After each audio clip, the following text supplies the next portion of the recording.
Oi, gente, tudo bem? Hoje nós vamos para as aulas 22 e 23 do caderno 3 ainda, né? E do Essa de Queiroz, aí tem essa caricaturinha dele que eu botei aí para ficar feliz, né? Na postura de vocês aparece como Realismo Português Essa de Queiroz, e é uma aula dupla.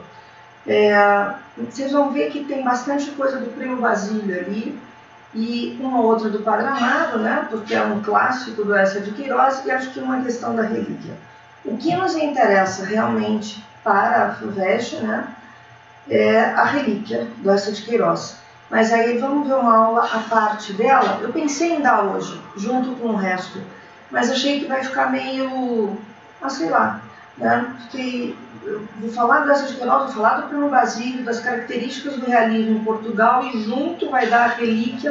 Achei que ia ficar um pouco confuso, né? E então eu preferi assim, vamos seguir. A gente só tem mais uma aula ainda nessa apostila, que é o caderno 3. A gente tem aula de parnasianismo. Então, assim, a minha intenção é dar parnasianismo semana que vem, é uma aula mais curta, e depois na próxima eu vou dar a relíquia já do Essa de Queiroz, mesmo que a FUVEST não tenha tirado ou colocado quaisquer outros livros, né, por conta da pandemia, mas vou partir do pressuposto, então, que ela vai continuar, porque ela já teria se manifestado. Eu imagino desse jeito. Afinal de contas, a Unicamp tirou 7. Se ela tivesse que tirar, já era para ter tirado. Ou vamos lá, vamos deixar até final dessa semana, talvez semana que vem. Semana que vem eu finalizo com vocês a apostila 3, e aí eu dou a relíquia do Essa de Queiroz, ok? O realismo em Portugal, ele vai seguir as teorias do realismo, que a gente já viu junto, né? Trabalhar com a elite, no caso, uma pequena burguesia em Portugal.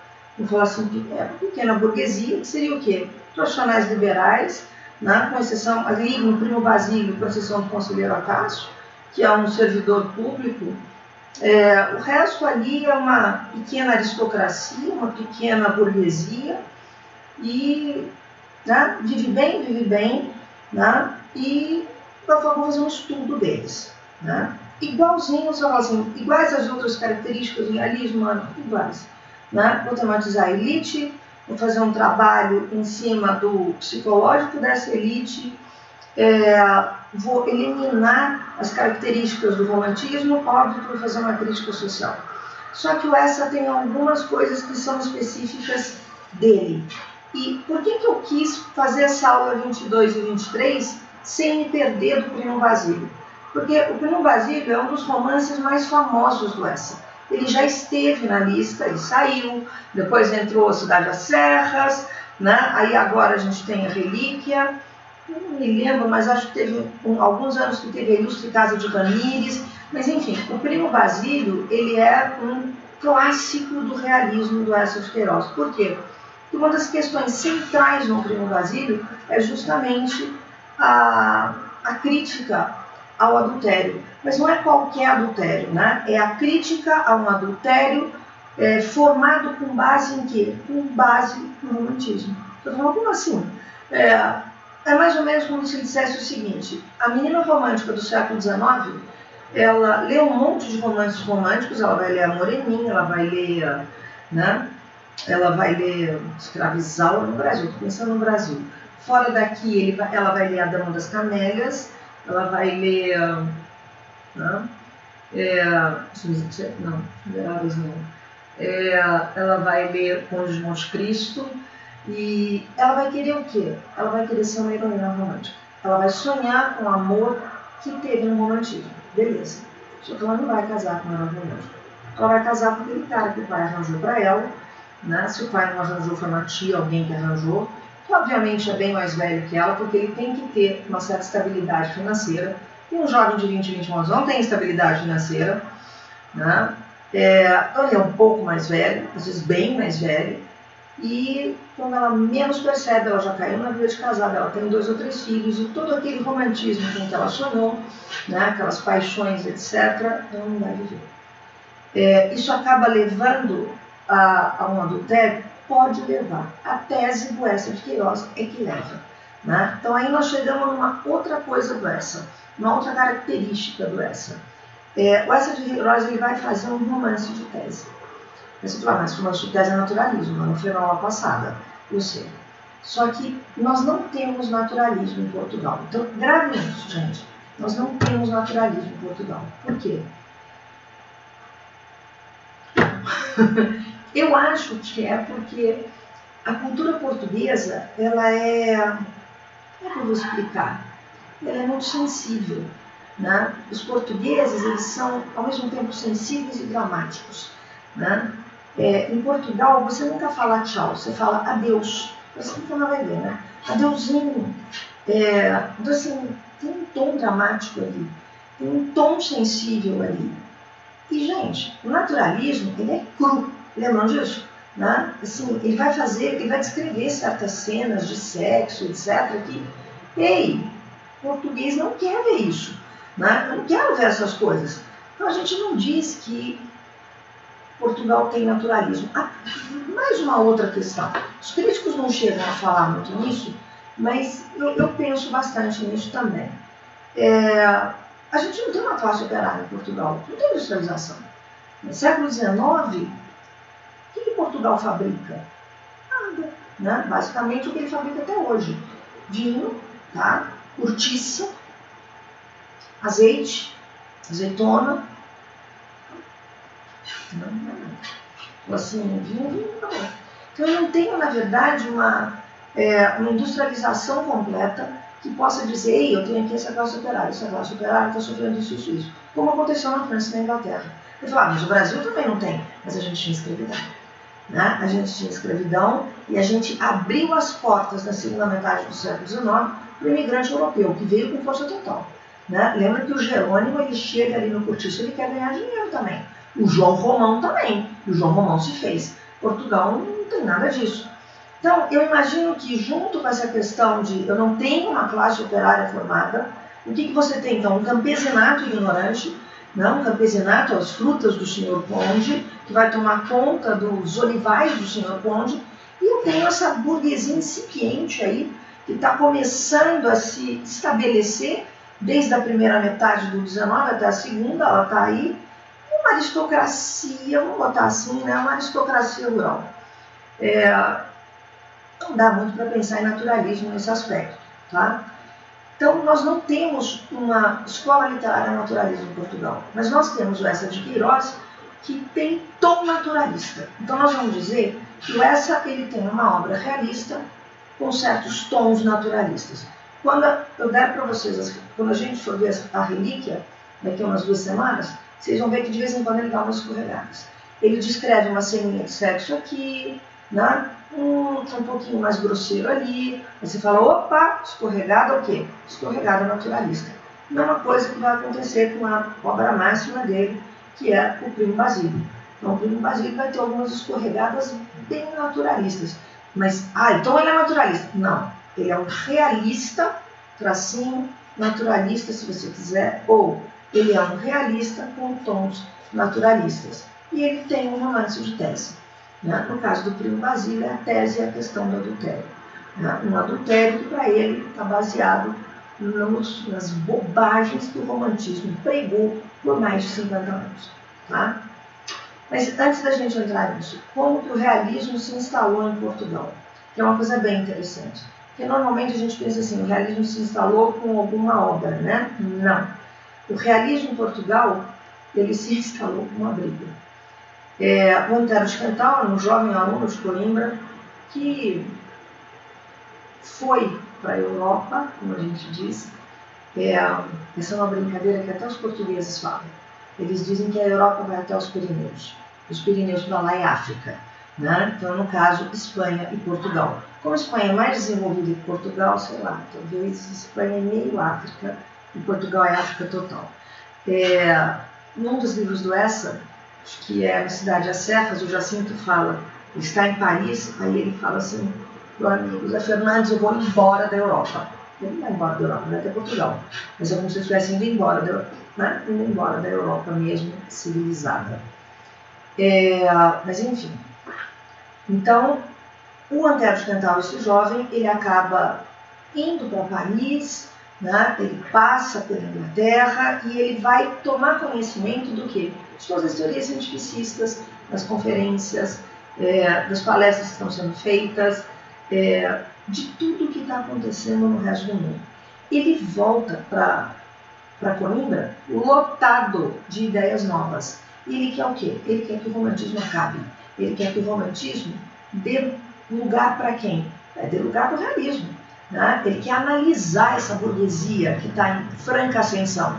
Ele quer analisar as teorias cientificistas, ele quer aplicar essas teorias, né, no romance, ele quer, enfim, ele quer trazer a modernidade, vou chamar de moderno, que está rolando nos outros países para Portugal.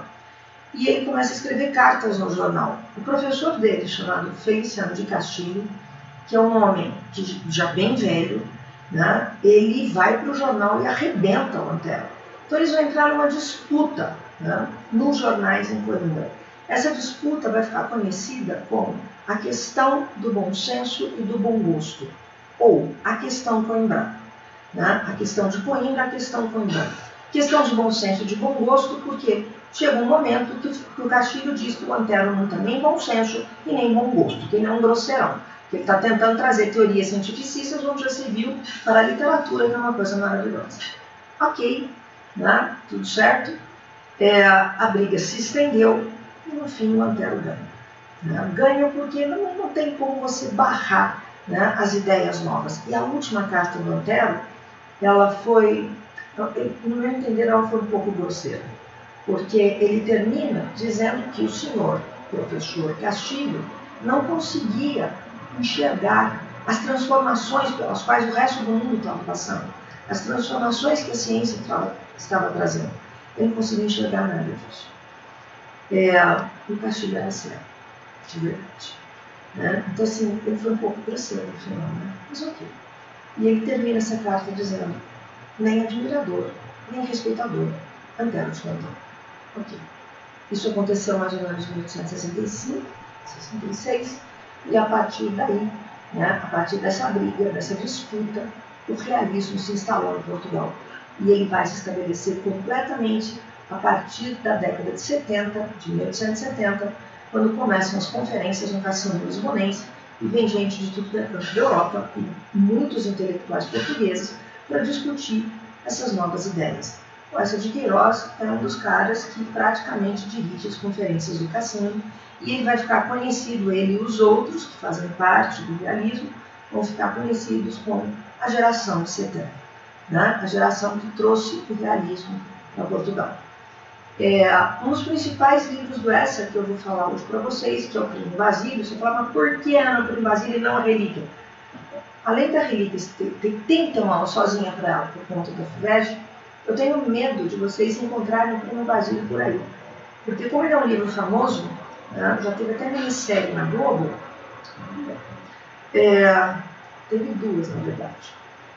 Vou fazer um parênteses, tá? Duas. Uma, que é a Glória Pires, tá? Uma coisa assim, adaptação do Primo Basílio para a década de 50 no Brasil, em São Paulo. Péssimo. Mas teve uma dos anos 80, eu não sei se tem no YouTube, que é com a Marília Pera e com a Júlia Branco. A Marília Pera faz a empregada, que é a Juliana. É primoroso. Parece que a Juliana demovida com a Marília Pera. É sensacional. E o Tony Ramos no papel de marido. Se alguém achar, não, assista, porque é bem feito, muito bem feito. Essa, não essa outra meio adaptada da década de 50, não vai para nada. Mas essa com o Tony Ramos e a Marília Pera está muito bem feita, vale a pena. Bom, o Primo Basílio, ele é um romance de tese, né? A tese do Eça de Queiroz é justamente essa, que a menina, a moça, a jovem da elite lisboeta, ela é uma idiota, mais ou menos isso. A tese dele é essa. Ela passa o dia inteiro sem fazer nada, ela tem empregadas, óbvio. Então, sem fazer nada, o que acaba acontecendo? Enquanto ela não tem filho para se ocupar dos filhos, ela vai acabar lendo romancezinhos que chegam para ela. E ela vai ler romance romântico. E a cabeça dela vai ficar cheia daquilo. Conclusão, ela vai querer viver uma grande paixão. E não é isso que ela vai ter com o marido. Então ela vai aonde? Ela vai atrás dessa grande paixão e vai acabar caindo no adultério. Mais ou menos é o que acontece com a Luísa. Eu acho que quando eu falei do realismo para vocês, eu falei do Madame Bovary de Flaubert. Flaubert introduz o realismo na França com esse livro. E a discussão do Flaubert é mais ou menos essa, porque a Emma Bovary, ela lê um monte de romances românticos e ela quer viver um grande amor. Então ela vai ter, mas ela não vai ter um amante, ela vai ter vários, um, dois ou três. Né? Tanto que o Flaubert foi processado e ele se defende dizendo, mas a Emma Bovary não existe. Né? Eu sou a Emma Bovary senhora. Com essa de Queiroz, você vai dizer assim, então é um plágio do Flaubert? Olha, gente, eu não diria que é um plágio, mas assim, é bem grudadinho, tá? Bem parecidinho, só que tem uma coisa que o Eça de Queiroz fez que o Flaubert não fez. Ele colocou uma empregada na casa da Luísa, né, da nossa personagem central, chamada Juliana, e ela é sensacional. A construção da Juliana não tem para ninguém. Realmente o Eça de Queiroz, ele brilhou. Tem uma crítica do Machado de Assis, eu vou falar dela, porque vai que apareça no algum vestibular com vocês, já apareceu uma vez um trechinho, não foi na FUVEST, acho que foi na Unifesp, um trechinho dessa análise do Machado sobre o Primo Basílio do Eça de Queiroz. E é claro, o Machado vai falar mal do Eça de Queiroz, porque vai dizer que o Eça é um escravo da corrente. E ele, Machado, obviamente, não é escravo da corrente. Ele vai dizer que o Eça de Queiroz descreve tão bem, escreve tão bem o senhor Eça de Queiroz. Se receber essa crítica é para chorar, né? Significa que você só é o quê? Só consegue descrever. Mas, enfim. E ele vai falar que o Primo Basílio tem um erro, o Machado vai dizer que o Primo Basílio tem um erro de caráter essencial. É para ser um romance do adultério. Então a gente tinha que centralizar em quem? A gente tinha que centralizar na Luísa, que é adulta, né? Aquela mulher que vai trair o marido Jorge e vai ter um caso com um crime. Mas a gente se distrai. Por quê? Porque no meio do romance ele desloca o centro para a Juliana. A Juliana começa a chantagear a Luísa. E a Juliana cresce como personagem. Chega um momento da obra, não sei quem leu de vocês, mas se alguém leu, deve ter notado isso. Tem um momento que a gente está torcendo pela Juliana. Você quer que a Luísa se dane. Você está torcendo para a Juliana conseguir essa grana e abrir um pequeno negócio que é o sonho da vida dela para deixar de ser empregada. Porque ela é uma criada. O termo é esse, criada. Então, desde os 10 anos, ela serve. Né? Ela não é uma escrava, gente, mas assim, as condições de um empregado doméstico na Europa do 19 é um negócio horroroso. Né? Assim, se no resto da Europa já é ruim, calcula em Portugal. Né? Então, assim, é uma mulher que a vida toda foi, né, pisaram nela. E a construção dela é muito boa. Então, chega um momento que a gente se desloca e vai para a Juliana. E é isso que o Machado critica no Eça, porque ele fala assim, isso não podia acontecer. Né? Não pode de jeito nenhum. Por que não pode acontecer? Porque o personagem central é a Luísa. Né? A gente tem que girar em torno dela e não fazer esse deslocamento, porque ele vai chegar e vai dizer assim, de um romance de adultério, nós partimos para um romance de chantagem. E o Machado tem razão. Mas tudo bem, né? Fazer o quê? Não tem importância. A Luísa, só para vocês terem uma noção, a Luísa é essa mocinha, casada com o Jorge é o marido, só que marido, né? Nasceu com o marido. Ele tem lá de vez em quando sua amante, mas lembrem-se, um homem pode ter de vez em quando uma amante, isso faz parte. A mulher não, né? E a Luísa fica muito tempo sozinha, porque o Jorge, como engenheiro, ele tem que às vezes inspecionar a estrada de ferro, essas coisas, então ele passa às vezes algum tempo fora. Claro que, né, tem amigos do casal que frequentam a casa, a dona Felicidade, que é uma senhora que conhecia a mãe da Luísa, o Sebastião, que é um grande amigo do Jorge, né, o conselheiro Acácio, o Chato Mor, que virou nome de dicionário.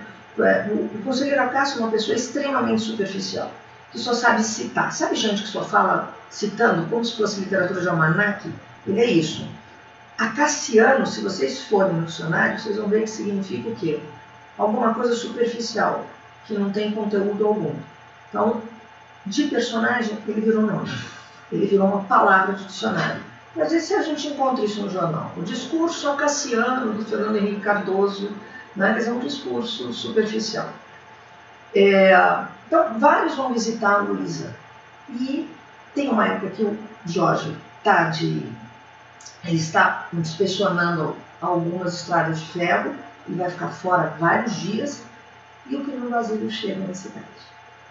E ele vai visitar a prima. No início ele vai assim, para pagar uma visita, né? Aí ele é um malandro, gente. Ele é um cara assim, ele tem grana, ele já viajou já esteve no Brasil, tem uma amante em Paris, né? E ele olha para a Luísa, ele saca no ato, né? Tenho aqui uma moça casada, com um monte de tempo livre, sem ter nada o que fazer, cheia de ideias na cabeça, né? De um romance muito legal, por que não? E é óbvio que ele laça a Luísa rapidamente. A primeira vez que ele a leva, ele aluga um quartinho para os dois transarem, ela imagina, quando ela lê romances românticos, né? Ela imagina que é como a casinha da Dama das Camélias, cheia de cortinas de seda, almofadas de cetim, aquela coisa maravilhosa. É um quarto imundo, na casa de uma mulher. O corredor cheira a urina e vômito de criança. O lençol é todo manchado. Quando ela chega, ele vira para ela e fala: vem logo, estou te esperando faz tempo. É um negócio que você fala assim: não é possível. E ela imaginando que aquilo era o paraíso.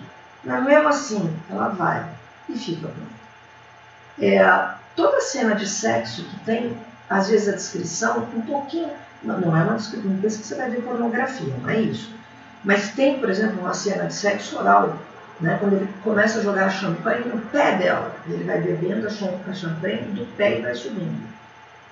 A ideia é que aí eu tenho um tom naturalista, né? Porque na hora que o Eça de Queiroz ele vai um pouquinho para esse lado, opa, já é um tom mais naturalista, uma linguagem um pouco mais crua. Até a descrição da Luísa, tem um dia que ela fica nua na frente do espelho e ela se vê e ela fala assim, ela se gosta, ela fala assim, que ela é toda cheia, né? Ela é rechonchudinha, rosada, branca, ela parece uma leitoinha, eu sempre falo que ela parece uma leitoinha linda. E ela, você fala assim, um tom meio naturalista, né? Porque você só vê o lado sensual da Luísa, né? Aquela coisa meio sensualzinha, bobinha também. Eu poderia dizer que a Luísa, ela é construída como se fosse uma personagem romântica, porque ela é idealista, ela é bobinha, ela é construída para isso. Só que é justamente isso que eu vou criticar. Né? Uma pessoa assim, ela não está preparada para a vida e ela acaba, né, cometendo certos atos, né, ou fazendo certas coisas que ela não aguenta, não sabe nem o que ela está fazendo ali. Tá? Ela passa o dia inteiro comendo docinho, e bebendo e ouvindo conto. E, claro, né, aí ela vai ter essa aventura com o primo e a Juliana descobre tudo. A Juliana é uma mulher que serve desde os 10 anos, e eu calculo que ela já está pelos 30. É uma mulher, a descrição dela é muito boa, porque ela é uma mulher magra, seca, ela tem a pele acinzentada, os cabelos são acinzentados e ralos. Ela me dá a impressão de parecer um rato, sabe? E ela é alta, né? E ela é gulosa, ela adora doces, ela gosta de uma comida bem feita, só que, gente, ela é empregada, então ela só come os restos. Quando ela vai servir a mesa e ela vê as pessoas comendo, aquilo dá uma raiva nela, porque ela pensa que não vai sobrar muito para ela. E não vai mesmo. Então, assim, imaginem uma mulher que gulosa, mas só pode comer os restos.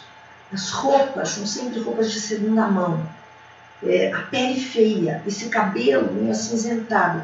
O que ela tem de bonito? Os pés. Ela tem pés muito bonitos, delicados.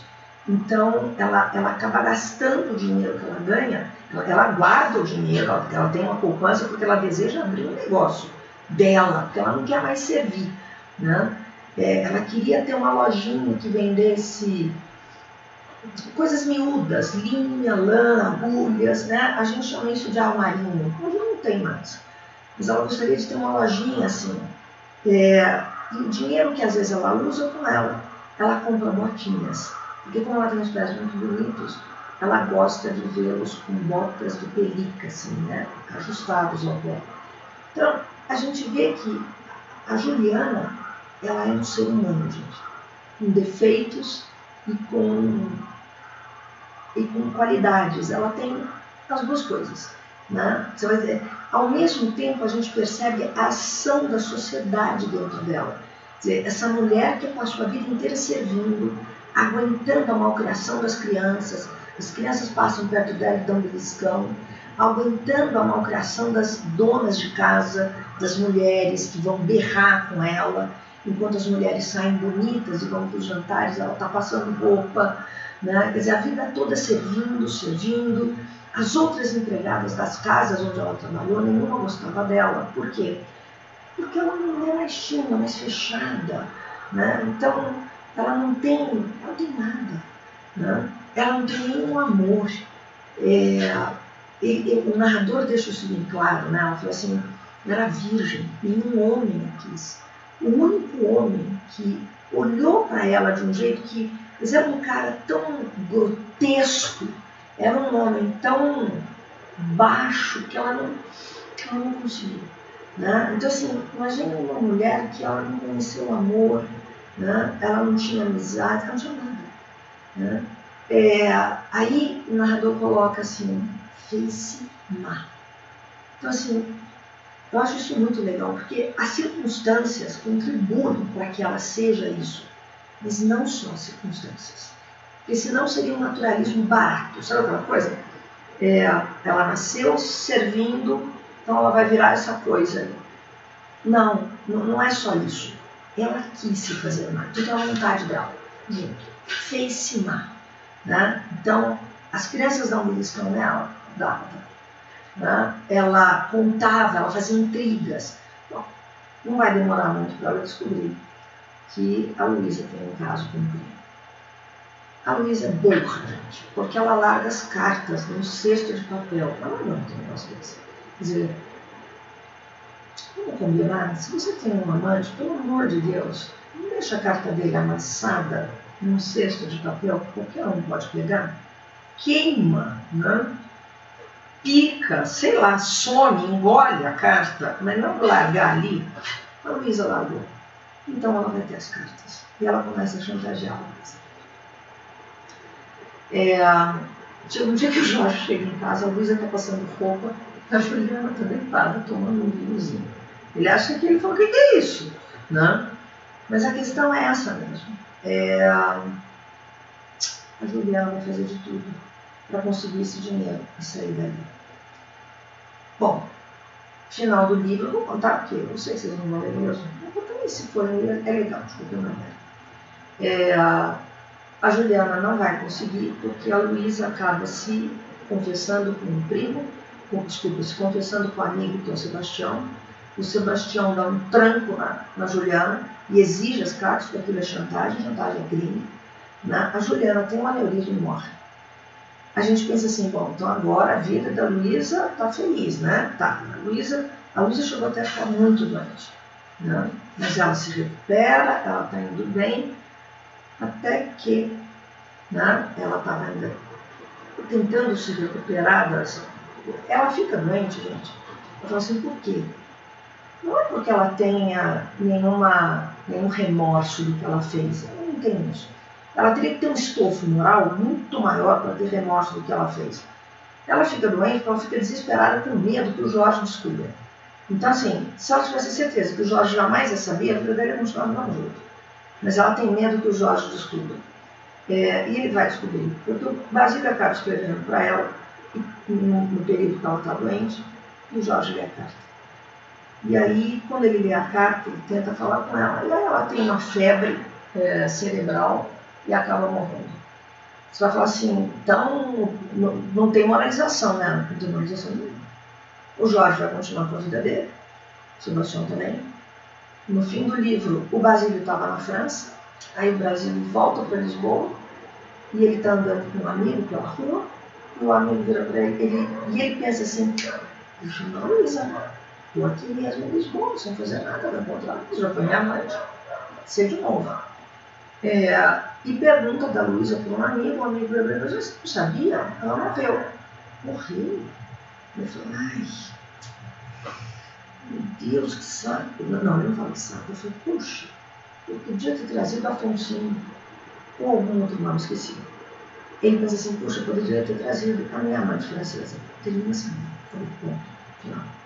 Muito mais nada. Lembra que no romantismo, o bem vence o mal. Não é o que acontece aqui. Né? Aqui a gente não tem o bem que vence o mal. É sem moralização alguma. Jorge continua sua vida, Sebastião também. O conselheiro Acácio continua falando aquele monte de bobagem, né, superficial, se dando de moralista, mas ao mesmo tempo ele tem um caso com a empregada dele de anos. Né? A dona Felicidade tem desejo sexual pelo conselheiro Acácio, e o desejo é tão grande que quando ela olha para a careca dele, ela sua, né? A cena grotesca dela olhando para ele, a vida continua. E o Basílio não trouxe a minha amante francesa, tipo, puta que arranjar outra. Né? Aqui, é assim que tem aqui. Esse é o realismo que está falando o quê? A realidade é essa. Você fala, Ana, mas e a Luísa ter morrido? A Luísa morreu porque ela é fraca. Né? A Luísa morreu porque ela não aguentou uma vida em que o marido sabia que ela era adulta. Ela não aguentou isso. Porque, veja bem, não é por uma questão moral. Não é porque ela tem remorso. Em nenhum momento a Luísa demonstra remorso. Ela tem medo de ser descoberta. Ela é que nem um bichinho. Né? Uma coisa de instinto ali. E a Juliana? A Juliana, quando ela viu que ela não tinha mais chance, ela não ia conseguir aquela grana, e ela ainda corria o risco de ser presa toda a vida dela daquele jeito, aí ela morre, mas assim, é um caso de você falar assim, nossa, teve um aneurisma. Ela não aguentou chegar naquele ponto. Né? Naquele ponto que, puxa vida, eu vou ter que ser empregada pro resto da minha vida. Né? Vai. Enfim, mas não tem nenhuma moralização. Acho que dá para vocês notarem isso. Eu preparei aqui as telas que eu gostaria de fazer com vocês dos exercícios. Por quê? Tem alguns do Enem e tem... Eu queria mostrar para vocês que, às vezes, mesmo sem ter lido o livro, só pelo trecho que o vestibular dá ou qualquer outro dá, vocês conseguem responder, ok? Então eu vou fazer junto. Só que antes disso, eu acho que eu prometi para vocês o gabarito dos testes da aula passada, do naturalismo. Que foi a aula, deixa eu ver, aula 21, não é isso, do naturalismo? Então, eu anotei o gabarito aqui. Vocês podem anotar aí? Questão 1A. A de abobrinha. 2, C de coxinha. 3, B de batatinha. 4, E de empada. E 5, E de empada. Esse é o gabarito dos testes do naturalismo.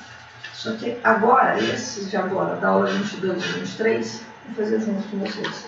Tá bom? Eu trouxe as telas deles para a gente fazer junto. Acho que vai ficar melhor assim do que ler com vocês, para vocês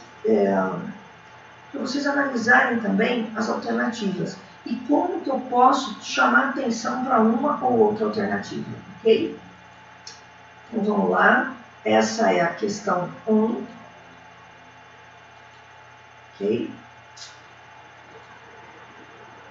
Eu estou aqui junto com vocês, mas fica na tela inteira, acho que é melhor. Esse trechinho do Crime do Padre Amaro foi o primeiro livro que o Eça de Queiroz publicou. E, claro, realista. Você vai falar assim, eu não li, não tem importância. Vamos lá.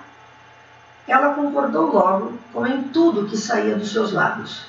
Desde a primeira manhã, na casa do tio Esguelhas, ela abandonara-se-lhe absolutamente, toda inteira, corpo, alma, vontade e sentimento. Não havia na sua pele um cabelinho, não corria no seu cérebro uma ideia a mais pequenina que não pertencesse ao senhor pároco. Pároco é padre.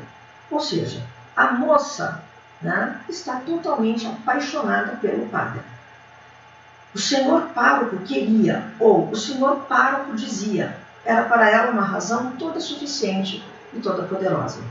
Vivia com os olhos nele, numa obediência animal. Ó, tracinho de naturalismo, gente. Numa obediência animal. É só essa frasezinha. Tinha só a curvar, se quando ele falava e quando vinha o momento a desapertar o vestido. Amaro, que é o padre, gozava prodigiosamente esta dominação. Ou o tipo. Ela desforrava-o de todo um passado de dependências. Na casa do tio, no seminário, a sala branca do senhor Conde de Ribamar. A sua existência de padre era uma curvatura humilde que lhe fatigava a alma. Vivia da obediência ao senhor bispo, à câmara eclesiástica, aos cânones, à regra que nem lhe permitia ter uma vontade própria nas suas relações com o sacristão. E agora, enfim, tinha ali aos seus pés aquele corpo, aquela alma, aquele ser vivo sobre quem reinava com despotismo. Se passava os seus dias por profissão, louvando, adorando e incensando Deus, era ele também agora o Deus de uma criatura que temia e lhe dava uma devoção pontual. Bom, vocês notaram aqui, isso aqui só pode ser realismo, né? Porque um romântico jamais vai falar de um padre desse jeito.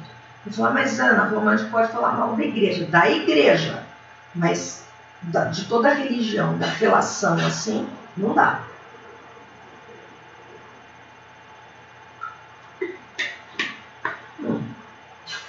De qualquer maneira, o hino do Padre Amaro está aí o trechinho, vamos ver quais são as questões. Está aqui, questão 1 e 2. No trecho do romance, Estrada de Queiroz utiliza de pressupostos naturalistas. Pressupostos naturalistas, não está dizendo que ele é totalmente naturalista, mas tem um pressuposto aí naturalista. De maneira a, vamos lá, exaltar a correção moral do clero lusitano. Não, né? Um padre que quer que uma moça fique curvada para ele como um animal, qual é a correção moral que teria nisso? Atribuir à beleza de Amélia, no caso seria a mocinha, o comportamento imoral do padre. Não, em nenhum momento vocês viram se ela era bonita ou não. Ele diz, o que eu sei do narrador, é que o padre gostou de ter a moça submetida a ele, mas não é a beleza dela, né, que é responsável por isso. Evitar a descrição direta de cenas carregadas de sensualidade. Isso é exatamente o contrário do naturalismo. Né? O pressuposto naturalista jamais seria esse, pelo contrário, teria que ter a sensualidade para ser naturalista. D. Destacar a imoralidade do clero e a ingenuidade das moças. Parece bom isso aí, né? Porque um pároco que faz isso com uma moça, ele é no mínimo imoral. Celebrar o amor por fora. Imagina celebrar o amor em pressuposto naturalista. Então, alternativa B. Vamos para o segundo. Acho que não precisa ler de novo, né, gente? O narrador do trecho limita-se a descrever os aspectos exteriores da relação entre os amantes. Sim? Não, né? Já falou assim, mas por que não? Volta um pouquinho lá, um minutinho e veja. Opa, desculpa. Olha só. Era para ela a razão toda suficiente e poderosa. Vivia com os olhos nele numa obediência animal. O início, desde a primeira manhã na casa do tio, ela abandonara-se-lhe absolutamente toda inteira, corpo, alma, vontade e sentimento. Ele está descrevendo, não é só a relação dos dois, ele está descrevendo o que ela sente e o que o padre sente, que fica feliz de ver que alguém tem por ele uma tal devoção. Olha aqui no final. Era ele também agora o Deus de uma criatura que o temia e lhe dava uma devoção pontual. Então não vai poder ser esse também. Então a A está errada. Vamos voltar aqui. O narrador do trecho B mostra sutilmente o pensamento de cada um dos personagens. Esse sutilmente me incomoda. Mas tudo bem, vamos, porque para mim é bem claro, não tem nada de sutil nisso. Mas vamos deixar reservado. C. Dirige-se ao leitor de modo a acentuar a paixão. Não se dirige, gente. Usa frases simples e diretas, marcadas pela economia verbal e pouca adjetivação. Pelo contrário, tem um monte de adjetivo ali.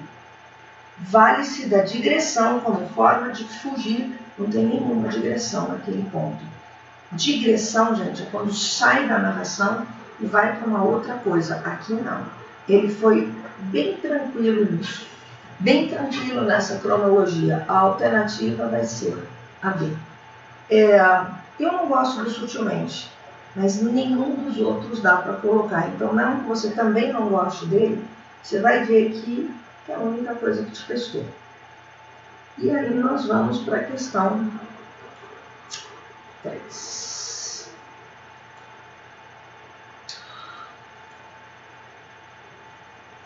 Essa está tudo junto, é da Unifesp.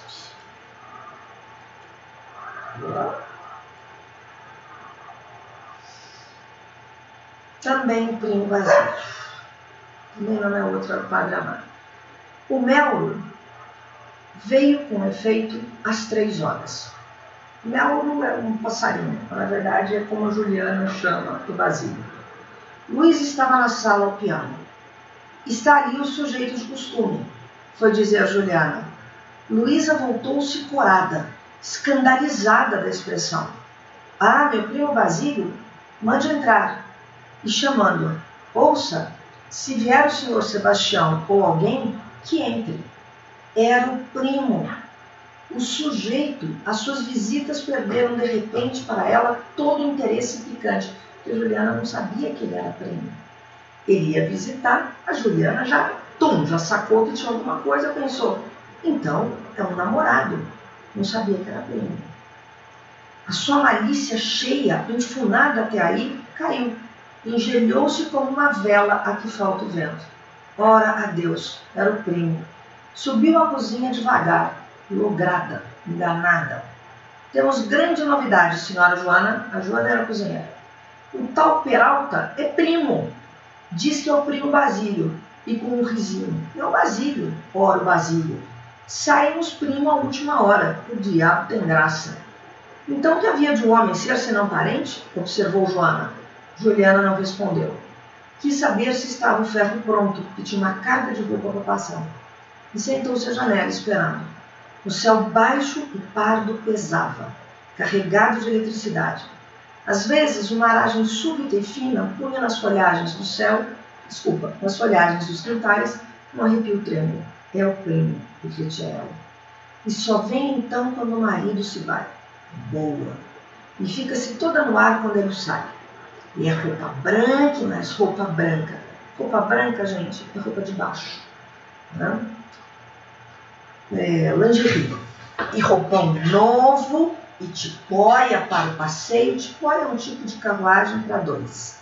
E suspiros e olheiras. Boa bebida. Tudo fica na família. Tá vendo? A Juliana não é tão tonta assim. Pode ser primo, mas tá rolando alguma coisa. Os olhos luziam-lhe. Já se não sentia tão lograda. Havia ali muito para ver e escutar. E o ferro estava pronto? Mas a campainha embaixo tocou. Questão da Unifesp. A leitura do trecho do primo Basílio em seu conjunto, você vai falar, se eu não souber do conjunto, vai pelo instinto no que você leu. Né? Permite saber que o Eça de Queiroz é realista, você sabe. Então isso já é melhor. Né? Permite concluir corretamente que essa obra traz as relações humanas de forma idealista para ele. O coreano já nem continua. Porque se eu sei que ele é realista, eu não posso falar de relações humanas de forma idealista. Isso é coisa de romântico. Né? Fora. Faz um retrato crítico da sociedade portuguesa da época. Isso é coisa de realista. Exibindo seus costumes. Excelente. Né? Mas eu não li, não sei nada. Eu vou passar. Expõe a sociedade portuguesa da época para recuperar tradição. Coisa de recuperar tradição é, no máximo, coisa de romântico. Realista não quer recuperar nada, quer só fazer a crítica e acabou. Então, fora. Retrata a sociedade portuguesa da época de forma romântica, fora. faz explicitamente a defesa das instituições sociais, não faz defesa nenhuma, é realista, faz crítica. Então, alternativa B, mesmo que você não tenha lido, você consegue responder sabendo que o Eça de Queiroz é o quê? É realista, está tudo certo. Vamos para mais uma, que é a quinta. Eu não vou fazer a quinta, porque a quinta é da Cidade às Serras, é muito longo, que eu preferi essa aqui, da Relíquia. Senão vocês vão ficar cansados, né? Bom, eu vou ler com vocês o trechinho da Relíquia. A gente vai deixar o melhor para a aula da Relíquia. A Relíquia é muito legal. Você vai falar assim, detesto, Ana. Ó, eu sei que o Eça de Queiroz, ele é muito descritivo. Então, às vezes, vocês se cansam. Se quiser, pula de vez em quando algum trecho da descrição. Aí, finge que eu não falei isso, tá? Não falei. Né? Pula, mas pelo menos você continua lendo. Na Relíquia, a gente tem o Raposo, né? Vai ser narrado em primeira pessoa. E ele tem todos os esquemas para tentar a objetividade do realismo. Vamos lá. Além disso, para melhor persuadir da minha indiferença por saias, coloquei um dia no soalho do corredor, como perdida, uma carta com selo. Certo que a religiosa Dona Patrocínio, minha senhora e tia, a abriria logo, vorazmente. Vorazmente, e abriu, e gostou. Era escrita por mim a um condiscípulo de Arraiolos, e dizia, em letra nobre, estas coisas edificantes. Saberás que fiquei de mal com o Simões, o de filosofia, por ele me ter convidado a ir a uma casa desonesta. Não admito destas ofensas. Tu lembras-te bem como já em Coimbra eu detestava tais relaxações. Mentira, gente. O Raposo vivia em casa de mulher. Era o que ele mais sabia fazer. Né? Ele só bebia, era bebida, boemia e casa de mulher. Agora, a tia é mega religiosa, como vocês sabem. Ele tem que dar um jeito de enganar essa tia, senão ele não vai ficar com a herança. Então ele escreveu essa carta, que é tudo o que ele não é, largou para a tia encontrar, para achar o quê? Para a tia ficar do lado dele. Não admito destas ofensas, né? Tu lembras que eu já não gostava dessas relaxações. E parece-me ser uma grandíssima cavalgadura aquele que, por causa de uma distração, que é fogo, vixe, linguiça, é uma expressão da época. Tem aí para vocês o que significa. Se arrisca a penar por todos os séculos e séculos, amém, nas fogueiras de Satanás, salvo seja. Ora, numa dessas refinadíssimas asneiras, não é capaz de cair o teu doce Raposo. A Titi leu, a Titi gostou. E agora eu vestia a minha casaca. Dizia-lhe que ia ouvir a Norma.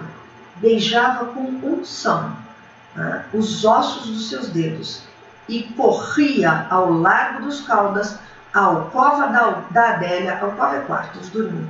A Adélia é uma cocote da época, a afundar-me perdidamente nas beatitudes do pecado.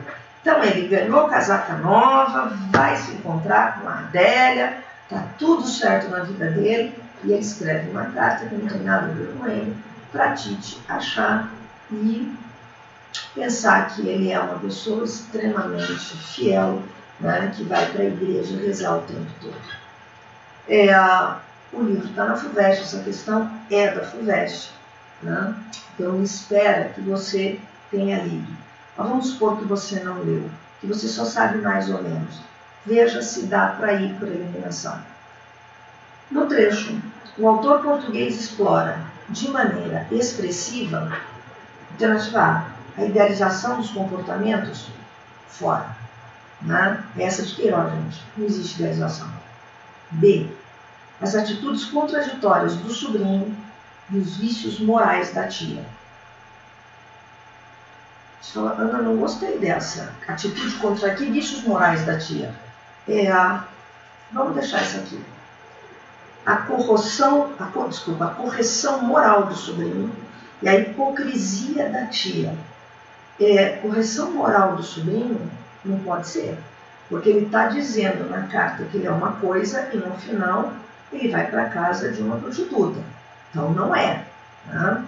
D. As virtudes religiosas da tia, ok? Em oposição aos gostos musicais. Onde é que está falando de... Vai na cara dela, né? Não está falando nada de música. O amor platônico não existe aqui. O Raposo não tem nenhum amor platônico. Todo o amor dele é sexual. Todos. Né? Não tem nada de platônico na vida dele. Então, a alternativa é a B. Muita gente, eu acho que erraria por conta dos vícios morais da tia. As atitudes contraditórias do sobrinho, ok, ele é uma coisa na carta, na vida real ele é outra. Mas vícios morais da tia é o seguinte, não é que a tia é viciada, é que ela tem certas regras de moral tão rígidas, né, que acaba se transformando realmente em um comportamento vicioso. Tá? Não sei se dá para vocês entenderem, mas ela chega a ter até uma certa, eu acho, uma certa perversidade na maneira como ela se coloca em relação ao mundo. Por exemplo, ela nem aceita contratar homens para trabalhar na casa dela, porque ela não consegue imaginar o barulho, né, de uma saia de mulher trabalhando, roçando a saia em calças de homem. Pelo amor de Deus, né? Quer dizer, já dá para ver aí que é uma pessoa um pouco problemática, né? No mínimo. Então, alternativa B. Assim que eu não vou fazer, porque a cidade é as serras, posso dar, vocês marquem depois, vocês vejam se vocês fariam ou não. É a alternativa C. Mas tem duas questões que eu gostaria de fazer, que é por escrito. Então, podemos, né? Vocês aguentam? Aguentam, né? Só mais duas questões por escrito, que são os exercícios extras. Eu escolhi, gente, o 2 e o 3. Não o 1, é bobagem. Porque esse aqui dá para fazer mesmo que você não tenha lido o livro. Você fala, nossa, Ana, de novo você está falando isso. Eu sei que muitos não vão ler, porque tem esse sistema de coisas para estudar, eu não entendo isso. Eu também entendo que vocês deveriam ler. Mas, fazer o quê, né? Vamos ver como é que vocês se saem na interpretação de um fragmento. O importante é isso. A Marquesa de Alegros, então, assim, vamos lá, antes da gente fazer, que às vezes pode parecer que eu estou, você está me ensinando e você não quer que eu leia. Não, eu quero que vocês leiam tudo. Só que eu dou aula há 36 anos. Quem dá aula há 36 anos sabe perfeitamente que a lista de livros é longa, que cada vez menos vocês se interessam pela leitura. Até porque eu sei que também aumentou o número de matéria, tem uma matéria, enfim. O ideal seria ler tudo, óbvio. Mas eu sei também que tem os folhetinhos, né, os encartes com o resumo dos livros. Pelo menos o resumo dos livros eu sei que a maioria lê. Né? Afinal de contas, você não pode ir para uma prova da FUVEST querendo medicina e engenharia sem ter lido nenhum resumo, saber do que se trata. Porque daí, vamos combinar, o dinheiro jogar fora, né? Da inscrição. É uma coisa que você olhar para a cara do fiscal e falar até ano que vem. Né? Então aí não dá. Mas o que eu quero dizer é o seguinte, se você é um bom leitor, né, você consegue, e você conhece o Essa de Queiroz, você também não pode chegar lá, sentar e falar, ei, quem é esse? Aí não dá, né? Aí é o sujeito que joga ioiô o dia inteiro, pelo amor de Deus. Esse aí não é nem concorrente. Você sabe que o Essa de Queiroz é realista, você sabe que ele faz crítica à elite portuguesa, você sabe que ele faz crítica à forma de não é religião, é assim, a maneira como essa elite trata a religiosidade, cheia de hipocrisias, né? Então você sabe de tudo isso. Quer dizer, conhecendo Essa de Queiroz e conhecendo as características do realismo, você consegue aplicar algum trecho. Se não for uma pergunta muito específica de enredo, né? E, sei lá, vamos supor que você leu o resumo, você consegue, ok. Mas nem isso você fez. Agora, sabendo quem é o Essa de Queiroz, sabendo as características dele, dá para você tentar responder uma pergunta. Ok? Então, vamos lá. A Marquesa de Alegros ficara viúva aos 43 anos. e passava uma parte do ano retirada na sua quinta de Carcavelos. As suas duas filhas, educadas no receio do céu e nas preocupações da moda, educadas no quê? Essas duas meninas. Então, educadas para rezar e para se vestir bem, né? E nas preocupações da moda, eram beatas. Vocês não terem beatas, né? A gente podia inteiro na igreja rezando. Eram beatas e faziam um chique. Então, elas rezavam e se vestiam bem, né? Falando com igual fervor, com igual intensidade, da humildade cristã e do último figurino de Bruxelas. E é irônico, hein, gente? Vamos combinar? Um jornalista de então dissera delas: pensam todos os dias na toalete com que hão de entrar no paraíso. Ok. Você não leu O Crime do Quatramário, a questão da FUVEST está aí.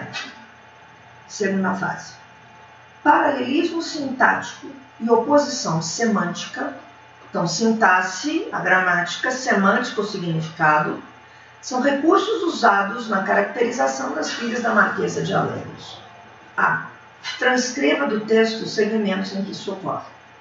Se é para transcrever, gente, é para transcrever, não é para você grifar e falar vide texto, né? Pelo amor de Deus. Então, é para transcrever, não é para explicar. O subitem é só para transcrever. Então, como que eu faço, Ana? Aspas, direto, resposta, subitem A. Abre aspas. Não vou escrever nada antes, nada. Porque ele pede, transcreva o texto, do texto, os segmentos em que isso ocorre. É o que você vai fazer. Abre aspas. Né? Onde é que estão os segmentos em que ocorre a oposição de significado e o paralelo? Voltemos ao texto. As suas duas filhas educadas no receio do céu e nas preocupações da moda. Beatas e faziam um chique, né? Igual fervor da humildade cristã e do último figurino de Bruxelas. Então vamos lá. Transcreva do texto os segmentos. Aspas. 3 pontinhos. Educadas no receio do céu e nas preocupações da moda. Ok? Vírgula. Eram beatas e faziam o chique. Olha o paralelismo. Falando com igual fervor da humildade cristã e do último figurino de Bruxelas. Ponto, fecha aspas. Você vai abrir aspas e colocar 3 pontinhos, porque você não vai falar as suas duas filhas, não precisa. 3 pontinhos, vai do educadas até Bruxelas. Você já acertou o subitem aí. Mesmo que você não tenha lido, dá para você responder esse subitem. Porque eu estou mostrando como elas foram educadas de forma paralela em 2 aspectos específicos, né? Igreja, moda, ok? Muito bem. Então, subitem A eu fiz. Agora eu vou para o B. Muito bem. Identifique os efeitos de sentido que decorrem do emprego de tais recursos. Agora você tem que explicar por quê, né? Então, qual é o efeito que ele obteve com isso? Pelo amor de Deus, não vamos dar. Lembra que a gente não vai dar aquela crise de 9º ano e vocês começam a responder assim: os efeitos de sentido que decorrem do emprego de tais recursos são... Não, a gente não está no 9º ano, a gente não vai copiar todo o comando do subitem B. Eu quero direto os efeitos de sentido. Então, o que vocês acham que isso acontece? Quando ele faz isso, né, ele está sendo irônico. Então vamos lá. Com esta ironia, né, essa de Queiroz, o que ele faz? Essa de Queiroz rebaixa a religião, porque ele a compara à moda. Acabou, só isso. Né? Com esta ironia, essa de Queiroz rebaixa o sentido da religião. Ou, não quero escrever rebaixa o sentido da religião, quero escrever uma outra coisa. Então, com essa ironia, essa de Queiroz nos mostra como a religião é encarada de forma superficial. Né? E aí ele está rebaixando a religião. Então, se você não quiser colocar rebaixa a religião, quiser colocar que ela é vista de uma forma superficial, dá na mesma, está tudo certo. Né? Você só tem que saber que ele está sendo aqui irônico. E o efeito que ele consegue com essa ironia é mostrar a superficialidade da religião, como ela é tratada, e rebaixando, portanto, né, essa mesma religião. Ok? É difícil isso? Não, né? Tá vendo? Não é para ficar nervoso. Né? Eu não li agora. Imagina, leia o trechinho, você vai conseguir fazer. Vamos passar para 3.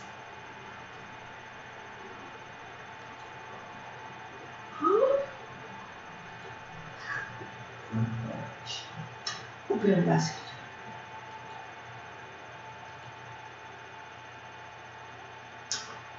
Essa gravura estava no próprio prêmio Basílio. Eu quero que vocês vejam aqui o que eu falei para vocês do tom naturalista, né? Mas assim, não chegou a mostrar realmente esse tom. Esse trechinho aqui, o tom naturalista fica bem à vista. Eu escolhi a 2 por conta da FUVEST, eu queria que vocês tivessem visto. Escolhi essa 3, também é da FUVEST, porque o subitem B gerou um monte de problemas. E nós vamos chegar lá um pouquinho.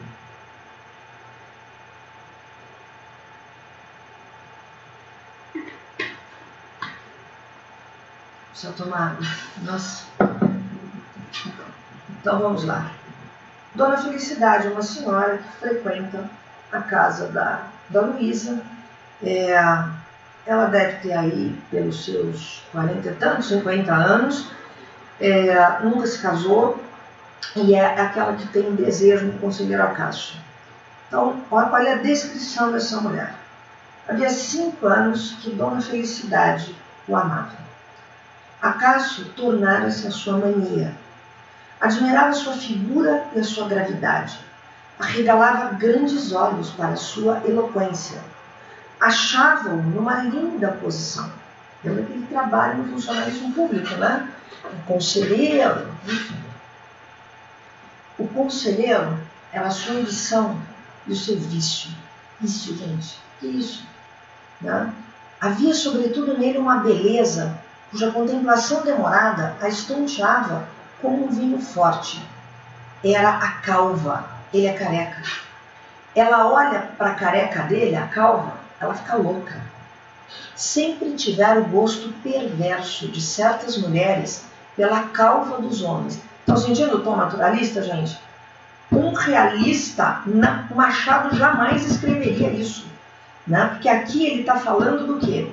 De desejo sexual. Né?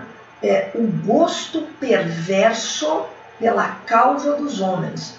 E aquele apetite insatisfeito inflamara-se com a idade. Ele está descrevendo essa mulher nos seus instintos. Ele está transformando essa mulher somente em instinto. Né? Isso é coisa de bicho. Quando se punha a olhar para a calva do conselheiro, larga, redonda, polida, brilhante às luzes, uma transpiração ansiosa umedecia-lhe as costas. Seu desejo. Os olhos dardejavam-lhe. Tinha uma vontade absurda, ávida, de lhe deitar as mãos, apalpá-la, sentir-lhe as formas, amassá-la, penetrar-se dela. Uau! Mas disfarçava, punha-se a falar alto com um sorriso parvo, abanava-se convulsivamente e o suor gotejava-lhe nas roscas anafadas do pescoço. Ia para casa rezar estações, aí ela vai, né? Pega o texto, vai rezar. Impunha-se penitências de muitas coroas à Virgem, mas apenas as orações findavam, começava o temperamento a latejar. Né? E a boa, a pobre Dona Felicidade, tinha agora pesadelos lascivos. Lascivos é de desejo, de luxúria. Luxúria não é luxo, hein? Luxúria é desejo sexual. E as melancolias do histerismo velho. A descrição dela é quase como se fosse de um lixo, né? A histeria velha. Ela já está próxima dos 50. Provavelmente uma mulher virgem, não se casou. né? Então, assim, o desejo pelo conselheiro Acácio, né? Deu para ver que ele reduziu bem a Dona Felicidade a um bicho. Ok, vamos para as questões. Flash.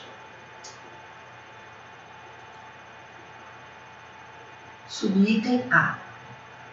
Qual é a escola literária cujas características mais se fazem sentir no trecho do livro Primo Basílio? Justifique brevemente sua resposta. Eu detesto esse brevemente da FUVEST, que pode ser qualquer coisa, né? Brevemente posso... Bom, qual a escola literária cujas características mais se fazem sentir no trecho? Resposta: naturalismo. Né? Ah, mas posso escrever realismo, naturalismo? Pode, porque é aceitável. O naturalismo tem que aparecer. Ou você põe só naturalismo, ou você põe realismo, naturalismo. Justifique brevemente sua resposta. O narrador, no caso aqui, então, botou já, né? Realismo, naturalismo, ponto. Ou naturalismo, ponto. Aí vamos direto. Né? O narrador se preocupa em descrever o desejo da personagem, o desejo sexual da personagem, vírgula, praticamente animalizando-a. Ponto. Se você quiser, pode pegar algum trechinho.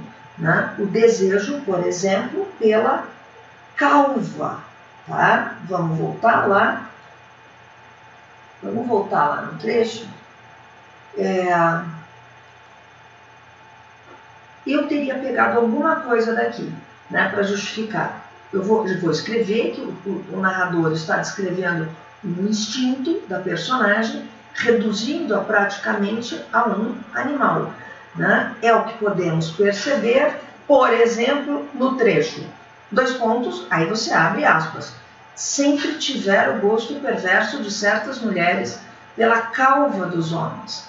Né? Ou, se vocês preferirem, né, tinha uma vontade absurda, ávida de lhe deitar as mãos, palpá-la, sentir-lhe as formas, amassá-la, penetrar-se dela. Então, vocês podem seguir nesse caminho tranquilamente, eu acho que fica bom. Né? Vocês colocaram que é naturalismo, colocaram que está reduzindo a Dona Felicidade ao seu instinto animal de desejo, né? E põe um trechinho. Acabou. Eu gosto sempre de pôr o trechinho quando a FUVEST ou a Unicamp pede. Justifique brevemente sua resposta. Eu já dei a justificativa falando do instinto, né? Falando dessa parte de bicho mesmo que tem nela, animal, né? Aí eu coloco o trecho. Aí fica belezinha, porque aí eu estou mostrando ao senador que eu entendi perfeitamente. Esse subitem A não tem problema, mas o B tem. Então vamos lá. Considere a seguinte afirmação. Em Eça de Queiroz, a sátira e a caricatura tornam-se com frequência cruéis e sombrias. Por isso mesmo, incompatíveis com o riso e o humor.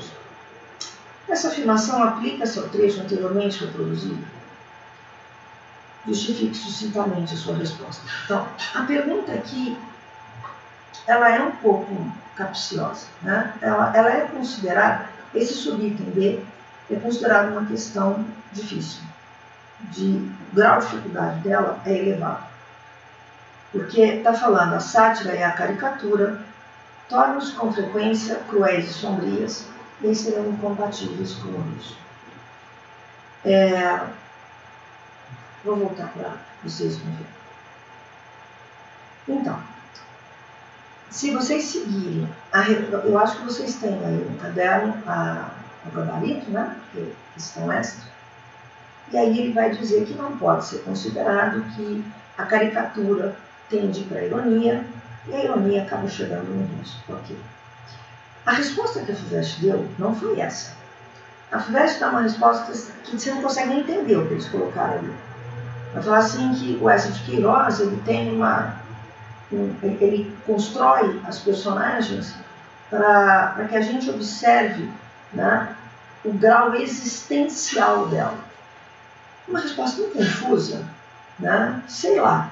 Eu fico olhando aqui e digo, então. Aí se você não vai saber, então é o quê? Olha, eu discordo da resposta da apostila. A apostila diz que Considere a seguinte afirmação: sátira e a caricatura tornam-se cruéis e sombrias, incompatíveis com o riso e o humor. Se você concorda ou não. A apostila diz que não, porque a ironia acaba levando ao riso. Eu concordo com essa afirmação. Para mim é sim. Né? E pela resposta da FUVEST seria o sim. Confusa daquele jeito, mas dá o sim. Né? Dá mais o sim do que o não. Por quê? Não dá para rir da Dona Felicidade. É uma mulher, gente, de quase 50 anos, que imagina essa mulher com um desejo, né, por esse homem. Ela chega em casa, ela foi criada, né, para não ter desejo. No século XIX, mulher não tem desejo sexual, quem tem desejo é homem. Né? A mulher, ela serve para quê? Mãe de família, ainda por cima. Ela serve para procriar. Né? Lembra que aí nós temos todas as regras da Igreja Católica, e não só católica, protestante também. Né? O desejo sexual é um pecado. A relação sexual, ela só existe para procriar. Né? Deus não falou isso? Então acabou. E ainda mais uma mãe de família. Lembrem que a única mulher aceita pela Igreja Católica é a Virgem Maria. E a Virgem Maria é o nome, é a Virgem Maria. Ela concebeu sem pecado. Né? Então, ela é mãe do Filho de Deus. Não houve relação. Então, uma mulher como a Dona Felicidade, ela vai sofrer muito, porque ela tem o desejo, ela já tem quase 50 anos, ela já está, porque ele fala esterizo velho, né? Ela já está com quase 50 anos, vai ser difícil ela encontrar um marido nessa altura do campeonato, e ela também não sabe lidar com esses desejos. Então o que ela faz? Ela reza, ela paga a penitência. Aí, quando ele coloca, né, em essa a sátira e caricatura, tornam-se com frequência cruéis e sombrias, por isso incompatíveis com o riso, sim. No caso da Dona Felicidade, sim, eu concordo. É sombrio uma mulher que chega nesse nível. Tem uma parte dela que é engraçada, né? A parte em que ela é gorda. Estão falando que ela é gorda, ela é grande. E ela, à noite, num dos trechos do livro, fala que à noite, quando ela vai visitar a Luísa, ela não põe espartilho, porque ela sofre de gases. Então, ela solta pum. Então, ela não consegue ficar com esse espartilho. Engraçado isso, Ana. Ok, até dá para rir disso. Agora, rir das penitências que ela se impõe, né? E esse desejo mal colocado, que ela nem sabe direito o que vai, né? Como é que vai ser. Pelo trecho dá para ver, né, que não tem retribuição. O conselheiro Acácio tem nojo dela, senão já teria falado alguma coisa. Né? E não vai ter nada disso. Então a caricatura que ele faz, né, é sim, né, cruel e sombria, que às vezes é incompatível com isso. Não consigo em algum momento rir da Dona Felicidade. Por quê? Porque ele reduz essa mulher somente a isso. E nessa redução dá para perceber o sofrimento, porque não é uma mera caricatura. Lembra que ele é um realista também. E aí tem o quê? Tem a personalidade que é colocada em pauta. Então, não dá para rir de uma pessoa que está nesse tipo de sofrimento. Enfim. Mas a gente pode mais tarde discutir essa questão. Essa afirmação aplica-se então ao trecho anteriormente? Sim. Né? No meu caso, eu diria que sim. Né? Por quê? Porque o desejo que ela tem leva ao sofrimento. Né? E esse sofrimento é extremamente cruel, porque ela não consegue nem lidar com ele, né? Tendo em vista a educação religiosa, né, a que ela foi submetida. Por conta disso, ela vai conviver com a questão do pecado e do desejo e vai tentar se punir de todas as maneiras, rezando. Isso é sofrimento. Né? O sofrimento não dá para a gente imaginar que isso poderia trazer o riso. Outras partes até dá, mas essa não. Enfim, é isso.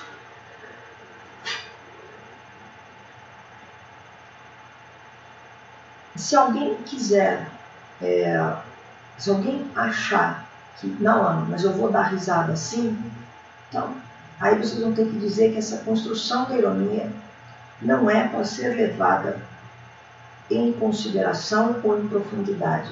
É simplesmente uma ironia de um tipo de comportamento que é um estereótipo, né? E aí sim é para dar risada. Ok, se alguém quiser ir pela parte do estereótipo, acho que até dá, né? Para fazer isso. Né? O justifique sucintamente, vocês teriam que colocar dessa maneira. Né? Eu diria que não. Isso aqui. Então é isso. Então é isso, gente. A gente fez as questões. Dá para vocês começarem a ler a relíquia para daqui a 2 semanas. Né? Semana que vem eu finalizo o caderno 3, em parnasianismo. É uma aula muito tranquila, uma aula curta até. Eu sei que eu ultrapasso o tempo de vez em quando, desculpa, mas eu queria, mas então a gente finalizaria semana que vem o parnasianismo e na outra semana eu já dou a relíquia, porque eu que quero com a relíquia na divisão, e como a gente vai fechar o caderno 3, eu já termino a relíquia, né? Daí a gente já não tem mais que pensar nessa de Queiroz. E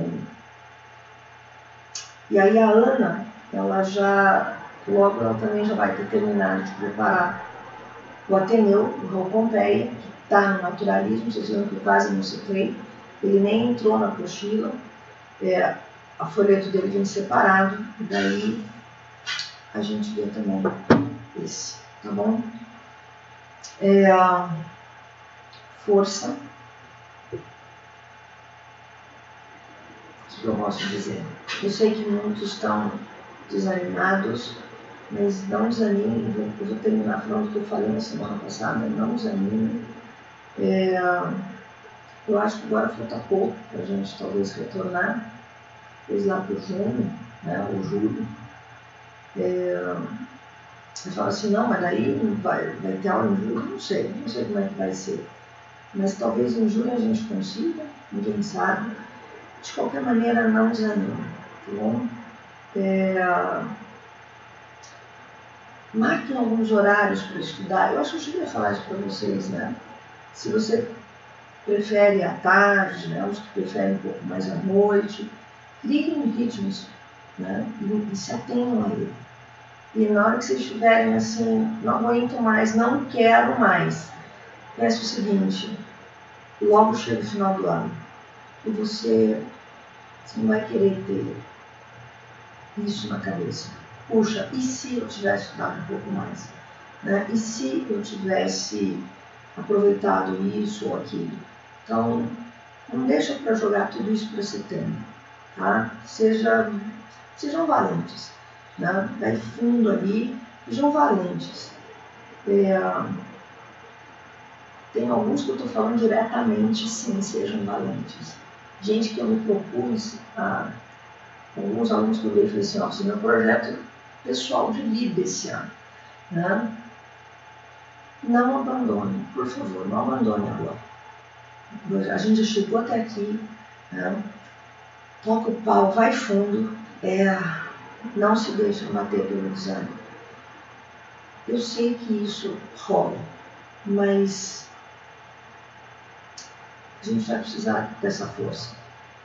E não pense que nós, professores, somos assim, seres diferentes, né? Nós, um ser de luz, não somos.